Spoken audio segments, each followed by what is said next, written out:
What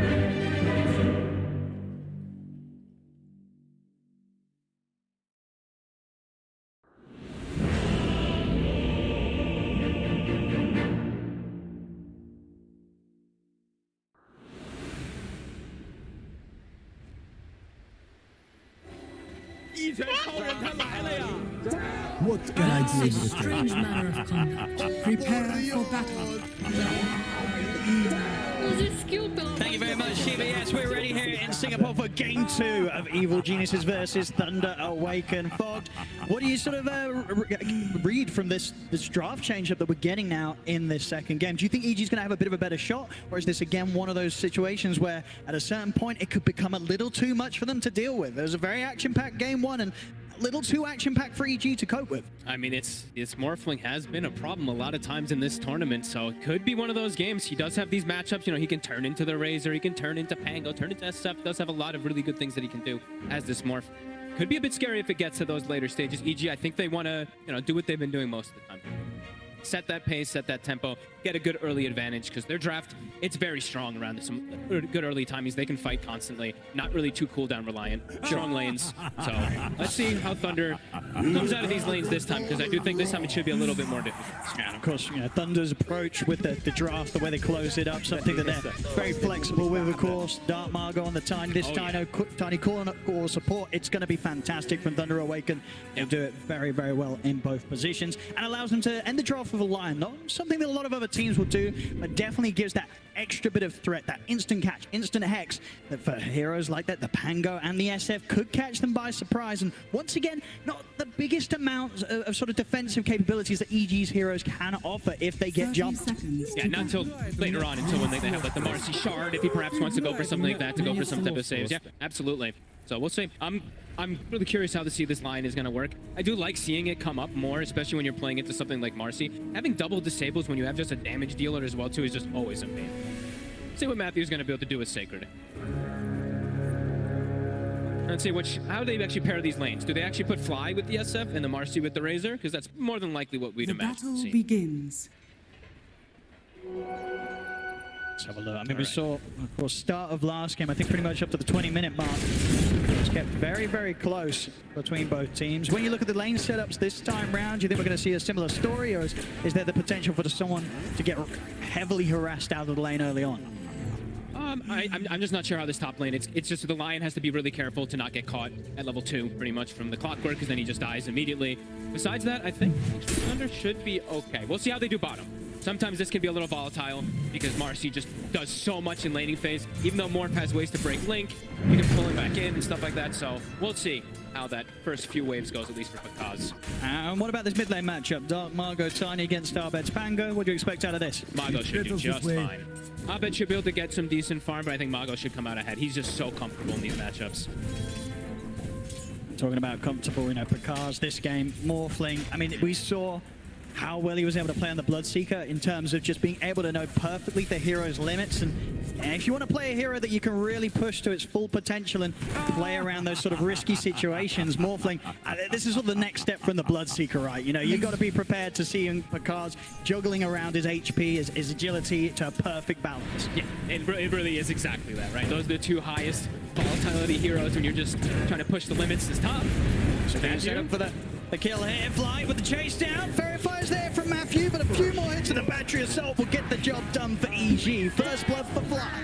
A little worried about this one. They actually did it before the level 2 even comes out for the clock, where they just come in. Almost getting both heroes too. Sacred, thankfully for him, TPs to the tower, but they do force them both away.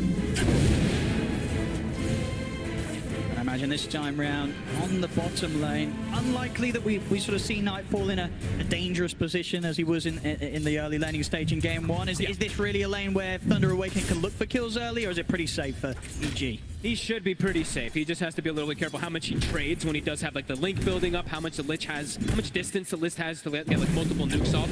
So lane positioning is going to be important for EG.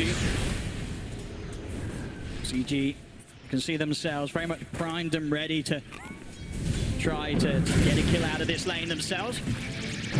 They're going to go on Pakaz right away. Yeah, he has the adaptive level 2, so he's going to take quite a hit on the way out here. Crit trying to block him up, shifting into that strength. all managed to survive. Has to be careful in this lane. Sort of misplay here or caught out at low HP. Stars could get burst down by these two. They've got great ways of sort of getting that damage in from the distance, whether it's crit throwing themselves in on top of him or the plasma field clipping him at the edge of the circle. Yeah, until he has that waveform, it can be a bit of a risk versus the double wave to keep him on that lane. The top lane. Nice Bit of a connection. turnaround. Fly has got the verifier. Drop down the cogs, but Sacred one more hit's all he needs. He's not going to be able to get it. Oh, the cogs. Fly's able to get out, and now Sacred's got to back away. Mango's at the ready. Arteezy beginning to stack up the raises. And they have to keep their distance. They are struggling up here, though. 9 last hits on Sacred. Sure, you see the 9 last hits on the Razor as well, too, but he's just constantly sitting like half or below that on the HP. Clockwork SF lane a lot harder this time around. Absolutely, a very nice duo to play with in the lane. Yep. Fly just being able to charge and get on top of a hero with the battery assault and just providing that control for Arteezy to line up the raises. And this is actually a pretty big thing to actually talk about here. So on the retreat there, Fly going back to base gets a half pull. So what this is going to allow is now the wave is going to go back into the tower for the Shadow Fiend. So actually a pretty impactful play coming out from that clock. A little something extra for the end. See bottom lane. Despite sort of the harassment that EG are applying to Picard, he's still farming safe. Still is. 17 and 7 against Nightfall's 13 and 5. And look at, not even going for the waveform, not even a 3. Just going for 2 points in adaptive. That's confident. It's cool, too, because now they do have burst damage where maybe Nightfall can die. That's now true. it's a lot of magic damage. Very much so. They've got good follow-up as well from Panda. So the ability to sort of just be able to slow down EG if they're ever trying to chase this morph, giving Picard the space to just simply walk back under the safety of his tower. See top lane. Sacred. Setting up onto Sacred here with the cogs. Be okay. The stage, the raises, even if they stack up, not quite enough to burst through the high HP of the Dawnbreaker. Nightfall, they're literally just burning the raindrops. Bottom lane, Nightfall just got his delivered pretty much. It's down to 2 already. They're just constantly spamming him out, making sure they can potentially go for that type of kill if they do go for an overcommitment with the Link. Yeah, because he's chilling down here. And it's really causing this sort of state of the lane where EG not really able to put as much pressure onto the Picard's morph in this early stages as maybe as much as they thought they might be able to get away with. Yeah, they definitely wanted to maybe get at least one type of catch onto maybe the Lich or something like that to enable the Razor to shut down this morph a bit. But yeah, because Falcon Blade's done, he's going to continue free farming. We haven't got a chance to look at the mid lane much. Does now, of course, waveform is picked up at 4. And they will find Panda. They should get Panda here with the rebounds done. Oh, It's actually still got the verifier. In fact, with that, he will manage to get out alive. Salva the ready as well. Panda able to stick around. Still got 2 mangoes to play with. Top lane. Set up onto Fly with the stun in the hex. he got the battery salt off He's though. able to put a stop there to the Starbreaker of Sacred. Fly up to the high ground in time. Last hit, not enough to take him out. And now Arteezy, he might be able to line up some kills himself. Looks towards the Dawn. Sacred might look for a neutral deny, and he's not going to get it. Arteezy able to get the last hit in time. Gets the kill before the deny can be found. Little bit of a slip up there, Thunder. They don't get the chain stun to not allow that battery assault. If he doesn't get battery assault, they probably get the kill on the clock, but does get that little mini stun to stop the Starbreaker. Runes being checked. This first time we actually put any emphasis on mid lane. It's pretty much even. And pretty much, but- yeah, 35-5 against the 32 and 6. Abed going to be very happy with that arcane rune. They've got to be extremely careful on the side lanes as well now, Thunder Awaken. Absolutely. High chance that Pango turning up and looking to fight. Yeah, and let's see if they put any emphasis to slow down Abed, because, let's see what build it's going to be. I think we imagine it's going to be that diffusal, but he's got the corrosion done, and that could be one of those things that could cause some problems for the Morph. True, it's an excellent diffusal game across the board. Yeah, even versus the Dawn and everything, right? Yep, He's low strength HP. floors, strength, low mana, etc. Low mana. Yep. Dude, Be big. So, yeah, we do see a move already just to fill up for the bottle since he didn't get the rune. And, I say that. He actually did not get the fill up. He did not have an inventory slot. Whoopsie. Fortunate that he's at least full HP, but not the best of situations there for Dark Margot. It happens. Farming this. Phase boots done. Has stacks to work with too. We see Panda backing up and getting some stacks. Right now, 2-0. EG try for a play here between the two of them. I like this. Smoke up from the mid, and they're going to head straight towards the top lane. Not before EG's already there themselves, though. Both supports flying crit, ready to start. Setting up the play. Sacred will get the hammer out. to pull himself away, but RTZ closing in upon him. The TP's coming in, and now Dark Margo with the two-man avalanche. He's going to look for the toss back, finds it onto Crit. Stun now from Matthew onto RTZ. They're able to lock down the SM, take out two. Even more hit. Panda still has the slow hit applied to Fly, but backups in terms of Arbed. Arbed, see if we can get some kills in return off the back of this Rolling Thunder. Good angle onto Panda, but there's 4 heroes here, and Arbed cannot try and pressure for more. He has to back away, not able to turn around this fight and find anything in return there. I love Thunder, how they play around the understanding of, SF, it's a weak hero in the early game. It's very fragile, so able to punish it nice and early. See Crit actually jump in aggressively around the power in spawn. Will end up being down bottom, DD. They think a burst through Crit for this. They certainly can. Toss back into the stun. Thunder and take another kill around the river. And how many times has he tipped Crit already in this series? Oh man, great rotations though, as we saw. Just knowing exactly how to punish this Shadow, being very squishy early. Good moves. And now Sacred getting a good connection under the tower. Fair bit of damage onto RTZ here. Yep. Fine though, does have a few one charges, good to go as well. So he'll still remain safe on this top lane. But the fact that they're making these moves, forcing reactions, making Crit even go top. Look at Pakaz. He's got the free lane, the free farm, with no attention put onto him now. Panda. Gonna go for the TP out, but the damage from Nightfall underneath his ultimate, far too much for Panda to TP out from. Cute little attempt though. He cut the tree, got in the fog for like a quick second there, but not able to survive.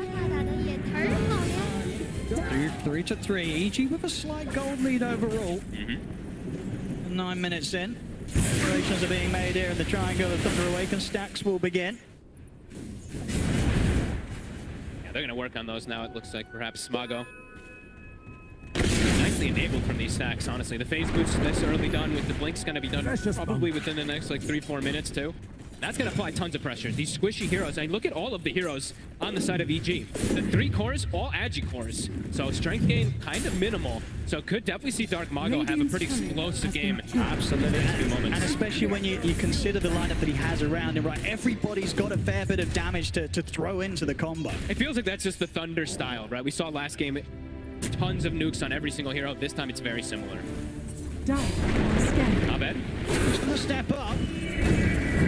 Got the solar. With the hex into the stun, he's dead.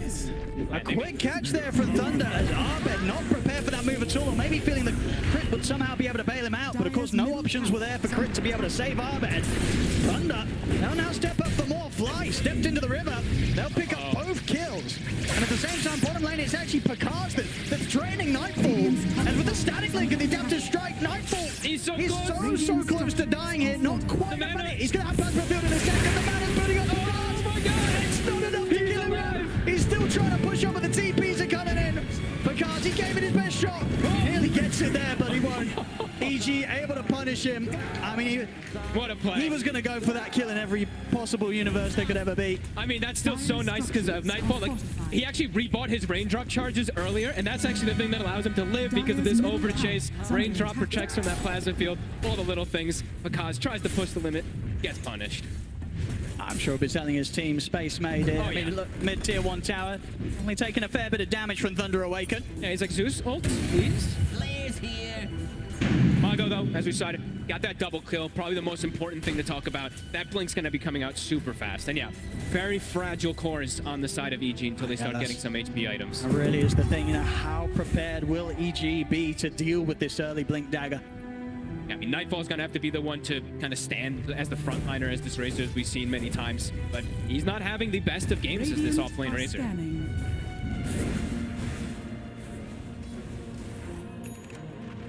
Seconds and Sacred will be ready to back up any sort of move they make around the map, and in sync with that, they'll look to make the smoke play. They've look got to set up.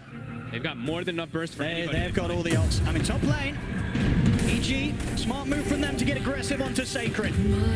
He's the one that provides the global backup. If they take him out, there's nobody that's able to bail him out. Nightfall knows. He's like, wait a minute, nobody reacted top. Oh god. And he knows he's going down here. Yeah, they'll throw out the ults. See Matthew holding back the finger. Wants to make sure that he's got that at the ready. No need to farm unnecessary stacks at this stage. There's a long cooldown level 1. You make sure you have that for the next kill. They could look to actually make the move again, and Dawnbreaker respawning can TP somewhere and Solar Guardian into the next team fight. Absolutely, yeah. So. You know, saving the finger for the next kill. Matthew, he's very ready to go. We'll see, in fact, TPing up towards the top. He TP'd, Matthew actually TP'd mid. They saw Abed mid, for a quick second. Oh. Matthew coming over towards mid. Sacred will, he'll be the one to head back top, continue to clear out the waves. Matthew TP'd pretty much like from hitting the hard camp near the outpost to the mid lane, just really trying to kick up that pressure, have a very quick-paced early game. Even again, just like the last game, after lanes, looking this is we'll see if this catches out Sacred again. I mean, once more, EG, they know at this stage you make the moves towards the door. That's the cleanest thing they can do. Reveal. In lane, Dark Margot will indeed find the jump onto the Marcy. Again, at the same time, the moves made onto Sacred. TPs will come in this time round. Sacred able to pull himself back to the safety. The rest of his team with the hammer. EG not successfully able to take down the Dawn this time round. He's not an easy kill. I mean, look at this Dawn. With the Falcon Blade, with the Bracer, 1600 HP. They have to commit so much. If he just gets the hammer out every time, they don't have that follow-up disable. And now, Matthew, as we said, still holding on to that finger. It feels like he just wants to use it on Arteezy exclusively. Radiant's middle tower. Absolutely, yeah, he's been very controlled with this, and it definitely hurts for EG. They know that threat of the burst will be there. They're going to try for Sacred once again. This time Sacred a little further up than before. Got the Managed hammer. to get the hammer out, but the cogs are down. Has the backup of Matthew and Panda. Chainfrost is there. Fly, hook shots out. They're taking out Sacred this time. Matthew ready to burst through Fly with that finger. Finish him off. Abed will turn up from the side to make sure they get a second, but Dark goes in with a bling, and here's the buyback. Dawnbreaker, Sacred ready to fly up towards the fight and turn this around. Is it a double kill for Matthew? Crit tries to run, the tree will chase him. The Sacred ready to dive in underneath this tier 1 tower. Crit trying his best with the Jukes. Not doing a bad job about it at all. They see him now. I do indeed. You can only hide there for so long as Thunder take him down. And they'll take out the tier 1. A solid buyback there from Sacred. I mean, Thunder is really on some next level stuff. We saw this in the last game too, just constantly looking for the fights. EG probably was like, oh, we're good, you know? He's dead. He's not coming back. Who buys back in 14 minutes like this? Great play again coming out, Thunder. Really understanding how to take these fights. Dire's top tower has fallen. And once again, as in game 1, still overall close between the two teams. Both carries in a very similar spot. Picard and Arteezy within a few hundred gold of one another. But seeing this Morphling having this type of game is definitely some concerns for EG. As the panel mentioned, sure, they've got this Rolling Thunder, they've got the Marcy stun and stuff, but they don't really have like these silences. Morphling will be able to always survive, probably versus the burst. And he does have that matchup. I mean, turning into Pango, turning into Razor, he's got a lot of different things that he can do here on this Morph. EG, these next few moments feel like they're pretty crucial. Abed, Diffusal is done. Let's see if they can actually find a kill here. This could be what allows them to get the odds would be a big one. Very quick with the waveform. Fly not able to catch him with a hook shot in time. Does have Sacred around. On the mana though, will try and swing forward with the Celestial Hammer, and indeed EG, they won't continue to chase. They know it's highly likely that Picard has got more backup behind him. As Picard's able to get away from that smoke, EG not quite able to execute that initiation as they wished for. No, they're trying to find the moves, but yeah, just as we said, the Morph is going to be a big problem for them to ever try to kill. And now hook shot on cooldown, and that was also the Diffusal reveal. Thunder will be well aware of it, and immediately look at them. Like, the smoke is already going. They're in to see an opportunity to go for a kill. They have this ward bottom. Finger not at the ready. Might need one more follow-up. They do have the Solar Guardian if they want to call for it. And Nightfall does show. They know he's in it. Dark Margot. Yeah, they're going to use it. Able to get him with a jump. And of course, once they get that opening stun, so much follow-up to make sure there's more than enough time to keep them in position, allow Sacred to connect with the ultimate and get whatever pick-off they look for here. It's so fast the way they're moving. It feels like they're just constantly smoking and just swinging across the map. Just first they were top, now they're bottom within like 2 minutes afterwards. EG trying to get back to them, trying to find... See what they can get underneath this tower. I mean, they know that there's no Dawnbreaker able to head over and help out Picard. And he walks in. He did see that ward, it looked like for a quick second. They're gonna go for him. Should Thunder want to do anything about this, it will take a bit of time to take Panda down. He's still alive. In fact, if they can take him down at all, they can't. Panda able to walk away. Thunder, they'll have happily take the fight that EG try and poke for us. Once again, EG attempting to make these moves, but just not quite able to get that catch onto Thunder as they wish for. Thunder is just, they're reading the map better, honestly. The macro play so far has been perfect. Just like last game too, the wards that they've set up, it seems to just be doing every little thing and just keeping Thunder in a perfect position, not even losing their 5. And we're seeing the skill build from Pakaz. This is, you know, we've seen this so much now from the morphs. You only need that 2 points in your attribute shift. So he is very scary if he turns up and fights. A ton of burst damage from waveform and from the adaptives early. I mean, do you imagine that EG once this BKB's done on Nightfall, will they look to try and force a fight? So top lane Matthew, he's getting gone on, but Pakaz thinking about maybe trying to find something themselves out of this. Darmar goes in with the jump, he's able to close the gap on Artini, he just bursts straight through it. Able to jump straight over towards Artur at the back of the fight, throwing out the tips as well. That is massive cause for concern. I mean, he's able to just almost one-shot him. Look how huge his Tiny is. He's got an Echo Save and the Brigand's Blade. It's so much damage from the combo once he gets on top of them. And as we said, you know, the EG lineup, it's very fragile. Nightfall, as you mentioned, you know, the BKB, they're going to have to try to force something big with it. Some type of fights, because things, even though it's only a 1K gold lead for Thunder, it feels like it's starting to get quite a lot higher than that. See here, again, Margo, able to come in from the river, get the catch on to Arbet, toss back into the Hex, the fingers at the ready, Arbet gets burst. They are just, the synergy on this team is insane right now. The toss, every single time, toss back into like a follow-up stun from either the Dawn or the Lion. Yeah, everything going their way. EG, they're crumbling right now. And it's, even when they have the BKB on Nightfall, I don't know, forcing a full fight might still be difficult. Arteezy's just dead if he walks into a fight, it feels like, so. Maybe for Nightfall, they can go look for some type of expedition with 3 heroes or 4 heroes and just leave SF away, but I think going for a full team fight might be a disaster for Arteezy. Absolutely. He's going to want to have no part of any fight until his own BKB's done, Arteezy. Gold is a Still a bit of time until that will be out for him. Radiant's middle tower. Thunder, they're starting to feel very comfortable. You know, they made all these early moves. Now they're like, okay, I think we have a pretty damn good advantage right now. Sit back, finish up an item. I think they have the Matthew Blink Dagger also done, so they can even look to make these moves if EG does step out of position. While they're just farming. And they've got the global threat, so things really looking quite amazing right now for Thunder. And they will actually also have a carrier of that Wraith Pact, as we've seen Sacred do this in most of his games on his Dawn. He's got the Vlads. He's going to be going for that. EG, they do not have that this time around. It's going to be Crit who's trying to opt for it, but it's going to take him a lot longer. Damage mitigation will cause problems. Cause already a Manta now. Very close to having the Blink. Should have it ready for the next fight. So a chance for him to maybe get in and get that opening stun. So we're going to walk the river. Then look at the pushback onto Sacred. Separated from the rest of us seen by the cogs, but Jane Frost is out. And Darmar goes in with a jump. Finds Arteezy in the river. Arteezy not able to get off a single spell as the Shadow Fiend falls. Nightfall have to just opt for a BKB TP out of it.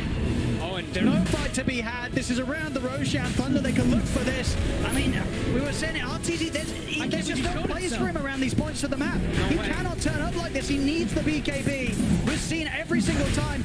If Dark Margo even catches a whiff of this SF showing up, he's on top of him every single time. I'm gonna stop. That was like save your buddy syndrome. Well, let's see Arbet. He's going to try and go for the steal here. Roshan not quite low enough for Arbet to finish off himself. He's going to have to go for the TP out. He nearly does die during the Rolling Thunder. He'll be able to bail out in time, but not able to find the interruption around the pit that he hoped for. Thunder Awaken, they get the kill, they get the Aegis on Pakaz.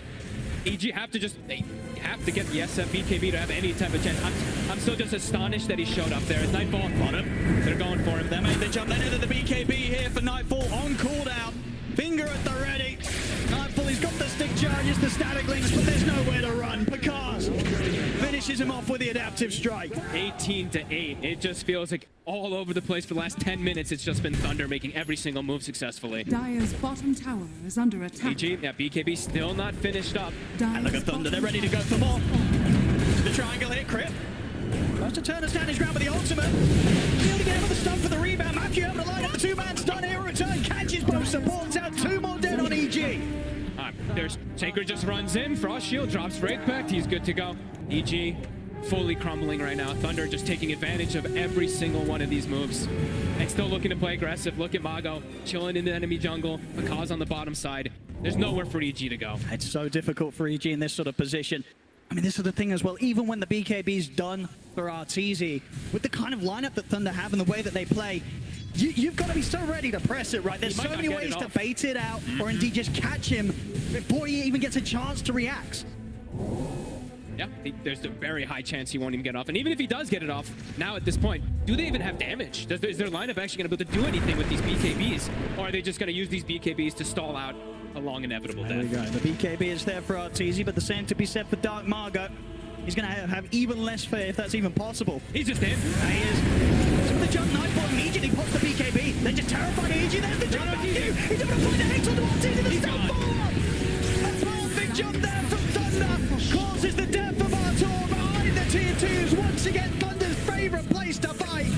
As Crypt falls, 3 dead on EG. They're ready to go past the tier 4. Dark Margo in with the avalanche. 4 dead on Evil Geniuses. As it's just too much for them, Fog. They are just feeling themselves fully. Yeah, last 13 minutes, it's all theirs. Even since the last game, it's been all theirs too. EG starting to feel like they don't really have much gas left. I mean, Thunder, they're going to keep this going. They've still got over 2 minutes left on the Aegis here for Pakaz. I mean, look at this. You said they see Arteezy, they just immediately jump him. I mean, watch Matthew. See you later. He knows that's all he needs to do at this stage. He gets that opening Hex. And suddenly, there's no way, nothing that EG can do to provide any sort of time or safety to allow Arteezy to live through that initial disable and get his BKB off. He's just not going to get the chance. A 9k lead versus this Morphling who nearly has the Axe done. Like you said, they've got the Blink, they've got the BKBs, but it feels like they've really lost too much. This is the only way that EG can take fights. Even when they have the BKB, they have to do it off the back of the smoke. They cannot be the ones getting jumped, because we've seen every single team fight where Thunder's able to have some sort of information. They'll always find the opening that they need. But do they have the damage now at this point with this when they're this far behind? There's a Solar Guardian that's gonna come in. Look at the opening roll with Thunder. See the ult coming in from Sacred. Didn't have enough damage. Dark Margo only gets burst down to half HP. Ready to put the BKB turn. Take down Crit. Jump there from 5, and the heavy hits here from Thunder. Take him down as well. Stun, Hex, locked down onto Arbe. 3 dead on EG. They want more. And Nightfall is up on the cliff. He'll opt for a TP out. Same to be said for Arteezy, as the 2 cores will manage to escape here with a BKB TP. But again, they're just having to run. They're just having to back away. And this is not what they needed to be happening once they had these BKBs come out. They just came a little too late, and a few too many fights taken beforehand that just put EG too far behind. It seems impossible now for them to take any sort of fight against Thunder. Yeah, that was them. Like, I think they were trying to take advantage of that Sacred was dead. Maybe they can burst a hero, but he respawned right when they get the jump, has the Solar Guardian, and yeah, Dark Margo's BKB comes up like 1 second afterwards. He gets it off. Thunder just, playing to perfection, really. Extra agi and attack speed he's able to take with the Axe. Just tearing through the buildings. Nothing that EG can do to push him back in. You know how they're feeling right now on the side of EG. They're just like, wow, yeah, I don't know if we can ever take another fight. They're going to have to hope that Thunder really just oversteps their balance and kind of throws this one away, because it's feeling completely impossible to ever kill this Morph, or pretty much anyone but Sacred, any of those cores except for that Dawnbreaker. Car's just so far ahead. I mean, same to be said for Dark Margo. Both of these cores easily 5k gold ahead of their counterparts at this stage, this early stage as well, just 25 minutes in. It's sort of a period of the game that, in terms of the group stage performances, EG, they've been reveling in the earlier wins.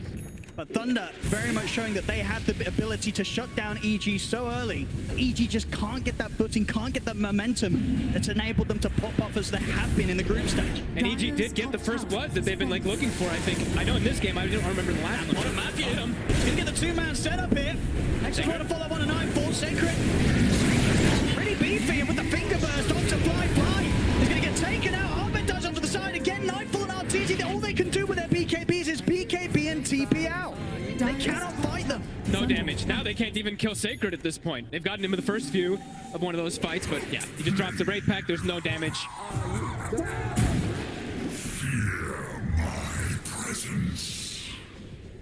In terms of sort of fights that they can put together around the defensive on the high ground, do you sort of see any play that EG can try and go for in terms of punishing Thunder when they go for the high ground? Matthew? He showed himself. They know he's in the trees somewhere. Matthew's going to go for the blind stun.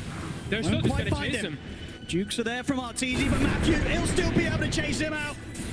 X is there. They're on top of him with the combo. Tips once again being thrown the way of Arteezy. Godlike for Picars. And to answer the question of the comeback on the high ground, they don't have the team with the tiny. They don't have these tossback plays or anything. It's looking quite impossible.